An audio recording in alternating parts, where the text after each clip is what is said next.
Hi, ladies. Welcome to Concepts of Physics and Chemistry. And I'm going to give you some introduction to the class and to myself and give you some ideas of how we're going to set up the class for the time being. So the first thing you're going to want is this sheet of paper that has this information on it. I can't guarantee that everything's identical to this, but it should start out with concepts introduction at the top, class introduction, and general information. I'm adding to this as I'm working through setting up some of your assignments, so you may end up having a few things that look a little bit differently over here in this right-hand column.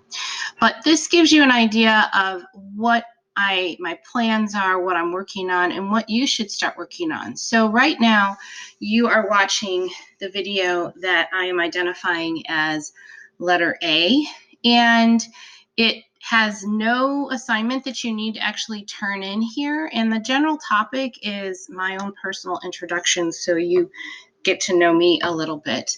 The next one you're going to watch is one I'm identifying with the letter B, and it's got some class orientation and setup, and then you've got a few things over here that you're going to work on. I'll talk about the orientation and setup, the Flynn student safety contract, and the class pass fail policy. And you're just going to go stepwise through each of these as I've identified for you. So a little bit about myself.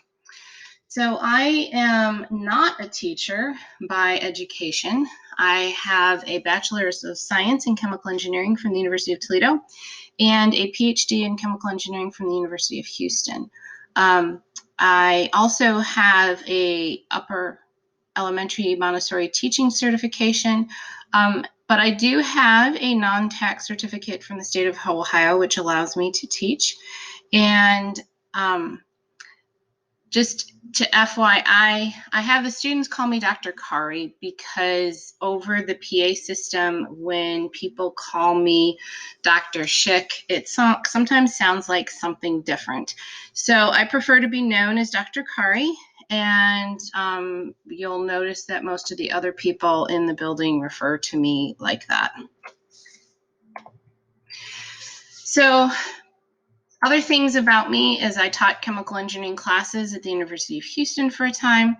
I worked for a biopharmaceutical firm, and I worked on their design of a plant for manufacturing material that was at that time in clinical trials, and it's now on the market as Xolair, which is a product used for severe allergies. That was a really interesting job that I worked on. And then I totally did a 180 and started working on refinery design for a number of countries. I worked with some of the people in the government of Kuwait and Peru to work on their national refineries. I ended up staying at home because my family got relocated across the globe. We lived in Singapore for a while. And while I was at home, I studied to earn my Montessori teaching certification. I taught all subjects for grades 4 through 8 for a year, and then 7 through 8 for a year at Catholic Montessori School. And I joined Beaumont School during December of 2016 specifically to teach this class. So a few other things. I have a daughter who's attending Case Western University this fall. She's entering as a freshman. I have 2 dogs who are my other babies, and you'll probably hear them barking on various videos throughout the year. I play flute in community bands, at least when we're actively able to play. I'm a scuba diver. I've done over 200 dives all over the world. I enjoy photography, scrapbooking. I've lived overseas, traveled extensively within the U.S. as well as internationally, and periodically I'll share some of my travels with you. I know during the spring of 2020 that the students that I had at that time really enjoyed learning a little bit about some other places in the world when we couldn't meet and physically.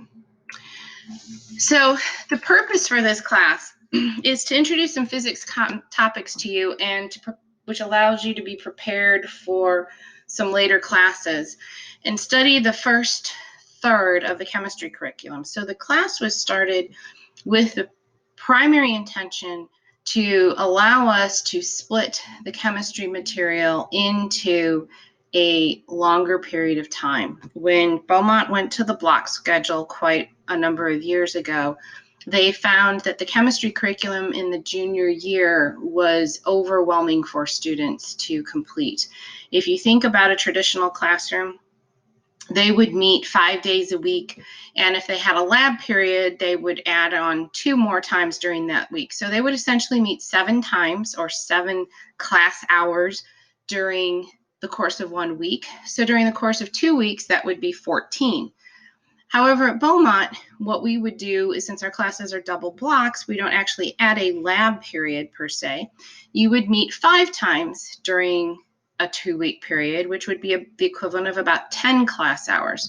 So if you compare 10 class hours with 14 class hours and expect that you're going to have the same amount of material covered, it's a state standard class and it has a certain amount of content to be delivered.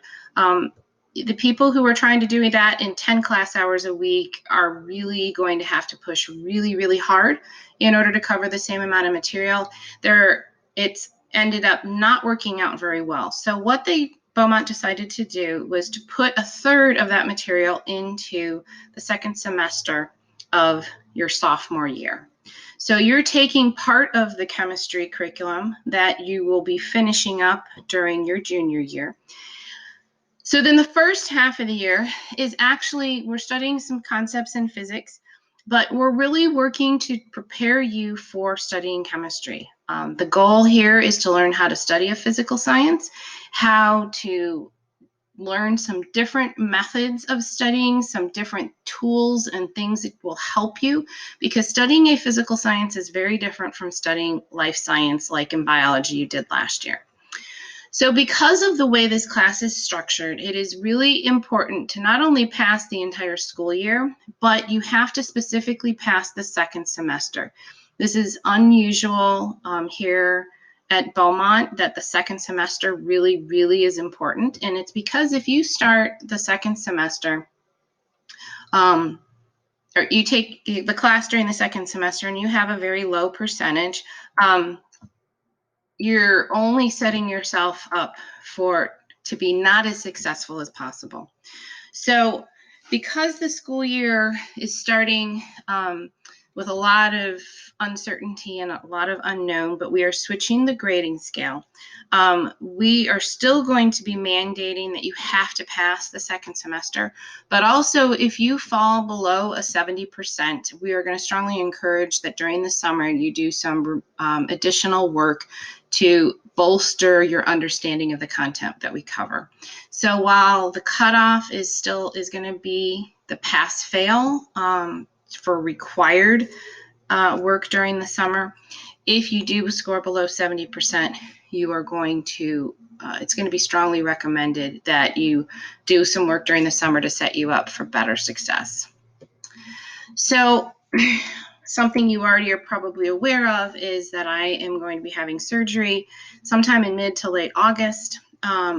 For a while, I'm not going to be able to be physically present at school. And after my surgery, I will probably be in the hospital for about 5 days and not able to respond to emails or really help you very much during those number of days when I'm actually in the hospital. And for that, I'm really sorry. I have worked really hard during the summer to try to get everything as organized as possible and everything set up for you to make as much progress during this time, even when I cannot be physically accessible to you. So I'm going to ask you to really try your best and make as much forward progress as possible during that time. Try really hard to not just give up and say, oh, I can't do this and I can't ask your school, I'm going to stop. I'm going to ask all of you to really have to step up and work together. And I have some current juniors who are going to be able to assist you if you run into any issues, as well as a few other teachers who can help out if you run into difficulties. So things that you can do in general to help me. Communicate with me when you have questions or concerns. Anything is fair to ask me. Also, try to have a positive attitude about science. I have many students who have come in and said they don't like science, they don't do well in it, they can't do it, who end up finding that this is very different from what they've done before, and surprisingly to them, they do very well in the class. Remember, you are capable of being successful in science if you're willing to put in the effort. I won't lie to you and claim that this class isn't going to take some effort. It's going to take mental effort, which is going to be a little bit different than what you've put in before. Even though you've worked hard for a lot of classes, this is just going to be different, and it's going to be working differently. So just try to keep that in mind. But remember, I'm on your side. I'm here to help. And the last thing is to contact me whenever you have questions or concerns. So ladies, that's the end of the first video. There's no assignment for you to do on this one, and I will chat with you again on the next video.